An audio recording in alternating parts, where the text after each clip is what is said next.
Os caras pegam esses ossos de vaca aí e fica falando que é de bicho. Caralho, de bicho extinto. Já houve... Puta, essa é uma pergunta com potencial de ser profundamente ignorante pra quem é versado no seu assunto, mas de repente é porque a gente que não manja nada. Já houveram grandes enganos assim, tipo... O osso de um boi não é um dinossauro, gente. Desculpa, era um boi. Sim. Não. Bom, você tem que levar em conta que, por exemplo, a maneira de você saber quando que um osso é de algo que você não conhece, ou de algo, que, sei lá, você pode chegar e falar, não, isso aqui é uma ave, isso aqui é uma tartaruga, isso aqui não sei o quê, é você conhecendo bem a anatomia de uma ave, de uma tartaruga, de um cavalo, sei lá o que, você tem que conhecer essa anatomia. Né? Nem tudo estava disponível para os primeiros cientistas, né? E aí isso daí acabou causando algumas confusões. A parte das funções anatômicas também não eram muito estudadas ainda, então eventualmente você falava, tá, tem essa bolinha, tem essa dobrinha, mas não sabia que ali inseria um músculo, que ali tinha uma função pneumática, alguma coisa assim. Então, já aconteceu. Inclusive, teve um evento lá nos Estados Unidos, que era a Guerra dos Ossos, que foram 2 paleontólogos famosos lá, não vem ao caso ficar especificando, mas um deles acabou montando errado um desses répteis marinhos lá, os plesiosauros. Eles já tinham suas rusgas, já estava tudo dando a entender que o negócio ia rolar uma merda. Mas aí, tipo, ele ter montado errado lá foi a morte do Francisco Ferdinando, sabe, da paleontologia. Aí os caras pegaram e montaram ali, ele tirou sarro do outro, porque o outro montou errado. Nossa. E aí... Durante o evento, em público, assim? Eu não lembro se foi em público, mas é que naquela hora, o que era evento em público? Juntava meia dúzia de milionários que não tinha nada pra fazer, e de umas famílias ricas lá, e sentavam lá e ficavam olhando o fóssil. Né? Porque o naturalismo, essencialmente, né, no século XIX e tal, não sei o quê, e boa parte do século XX, o naturalismo é exercido por pessoas que tinham tempo livre para ficar estudando isso. Sim. Porque não gerava dinheiro, não está na lógica capitalista de você ganhar dinheiro. É você saber mais.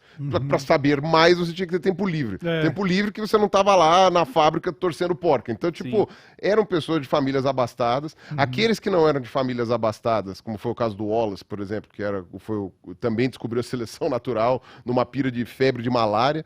Né? Falou com o Darwin. Da brisa malária? Da brisa. Falou com... Da brisa, da Onde pega? Olha... Aí falou... Quase falou, hein? Pegou na Indonésia, você pode falar. Mas tem no Brasil aqui também, cara. Beleza. Enfim, você sabe qual um dos remédios pra malária que é bom? Não. Cloroquina. Ah, sério? Que cloroquina surgiu como remédio pra malária. Olha aí, quem diria, hein? Agora, o que acontece? Os Kinga. É assim que fala. Kinga. Ai, caramba. Perdeu a linha. Mas perdi. Nem lembro mais o que eu tava falando. Mas enfim, sim, o pessoal montava errado, teve umas tretas ali com relação a isso. Aí rolou essa Guerra dos Ossos, que foi um evento em que descobriram mais de 50 espécies de dinossauro e de outros grupos fósseis, porque foi aquela competição. Quem descobria mais, quem descrevia mais.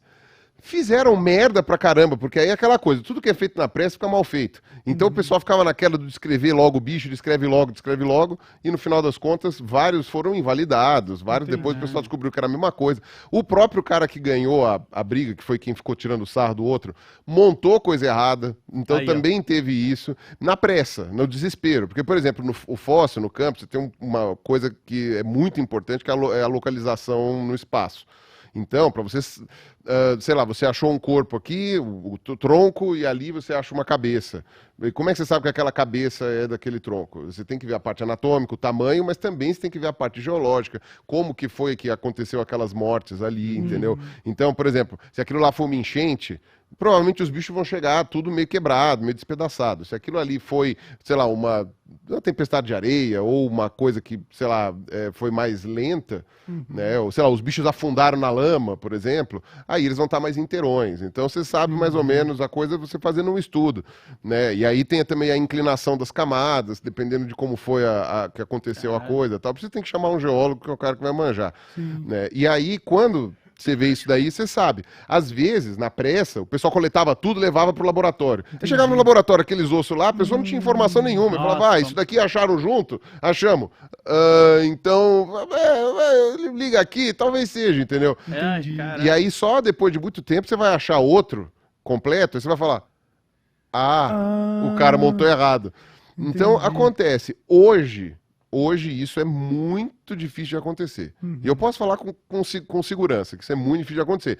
Porque a gente tem muito mais conhecimento anatômico e de anatomia funcional e de anatomia comparada. E a coleção dos museus hoje, né, já é mais variada. Né? Então, por exemplo, os museus... teve aquele meme que o pessoal falou, né? Você sabe por que as pirâmides ficam no Egito? Por quê?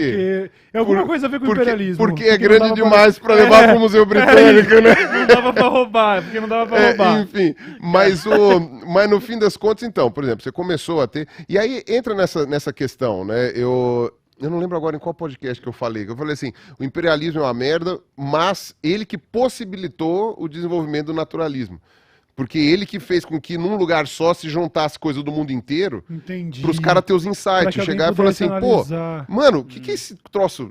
Cara, ele tem um bico de pato, mas ele tem pelo. Que troço é esse? Cara, como é que a gente vai chamar isso?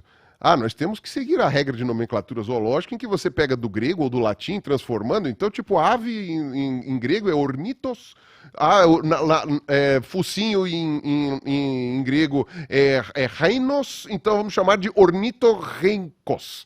Pronto, então, tipo, Caralho. eles foram fazendo essas montagens e tal, mas, pô, o que os caras iam buscar na Austrália? Porque o Império Britânico foi lá matar aborígene, entendeu? Sim, Tipo, sim. e aí, infelizmente, não precisava ter acontecido dessa forma, poderia ser de uma maneira mais suave, né? Sim. Mas, porque o problema não é o contato, né? O problema é como esse contato acontece, né? E aí, o grande ponto é que isso possibilitou ali, né, você amontoar coisas num lugar só. Os Estados Unidos, que era colônia, mas logo depois virou também um país que virou das dominações, né? Os Estados Unidos também montaram museus muito cedo. Aqui na América do Sul, o museu mais antigo é o Museu Argentino, né? Eu não lembro agora se é o de La Plata ou de Buenos Aires, mas é um dos dois. Que tinha os irmãos Amiguino, que foram os paleontólogos, os primeiros paleontólogos a trabalhar na Argentina. Então você começa a juntar. Os nossos museus, a princípio, eles eram muito focados na nossa fauna, na nossa botânica, nos nossos achados arqueológicos, mas começou a rolar umas trocas, né? Tanto é que aqui no Museu Nacional tinha múmia, né? Porque o Dom Pedro II foi lá no Egito, fez uma barganha, negociou, Caralho. os caras lá tinham múmia a dar com pau, e falou assim, ó, a gente pode dar 2 múmias para vocês. Tanto é que isso foi uma das críticas que foi feita aqui quando queimou o Museu Britânico, quando queimou o Museu Nacional. Nossa, mano, teve curador lá no Egito que arrancou as calças pela cabeça. Caralho. Falou assim, pô, vocês têm um patrimônio nosso pra queimar, caramba? Né? Tudo bem, vocês têm o patrimônio, a gente doou lá no século XIX, não vamos tirar, porque, enfim, foi uma coisa de como é que fala? A harmonia entre os povos, o caramba 4, mas, pô, também não é pra queimar. Chegou Então... a pegar fogo na múmia no Museu Nacional? Não sobrou nada. Queimou tudo. Sobrou nada. E eles tinham um departamento muito grande de egiptologia Meu Deus. Nossa. no Museu Nacional. O que é interessante, porque aí você entra numa questão que, por exemplo, quando você está estudando animais atuais, é super comum você ter permuta. Então, por exemplo, o Museu de Zoologia, onde eu trabalhei, ele tem materiais do mundo todo. Não são comuns, né? Então você tem, sei lá, uma cobra lá da Ásia, 2 da Europa, você tem essas coisas assim, mas você tem. Porque esse material é importante para comparação. Então, ao invés de você ter que pegar um avião, viajar até não sei aonde para pegar aquele material, você faz uma permuta. Certo. Como que é feita essa permuta? Provavelmente você mandou 2 jiboia para lá. Caralho, né? é tipo figurinha da Copa de biólogo. É tipo figurinha da Copa, É pior tipo que é na feira isso. do rolo de São Mateus, falar, eu quero esse canarinho aí, então, tenho 2 sabiá, bora? Mas é isso mesmo. ligado? Não, e pior que isso daí rola. Não, mas é a feira da Jacupêssego, né? Que tinha lá, eu fui lá já. Aí, ó. Eu já fui lá quando era moleque. Não, mas o pior é que zoológico faz isso. Caralho. O zoológico faz várias permutas, tipo, sei lá, a gente manda, sei lá, uma anta, vocês mandam um gorila. Faz umas coisas assim. E com bicho menor é mais fácil ainda. Nós manda 3 iguanas, vocês mandam pra gente, sei lá, um dragão de Komodo. Não sei. Eles fazem essas permutas. Certo. E isso também ajuda nos museus, porque, por exemplo, quando morre um bicho no zoológico, o corpo não é jogado fora, ele vai para o museu. Então, por exemplo, o Museu de Zoologia tinha elefante, tinha rinoceronte, tem ainda, né? Rinoceronte, elefante, Entendi. girafa, essas coisas assim, que são bichos de zoológico, essencialmente. Né? Você não precisou ir até a África para buscar. Sim.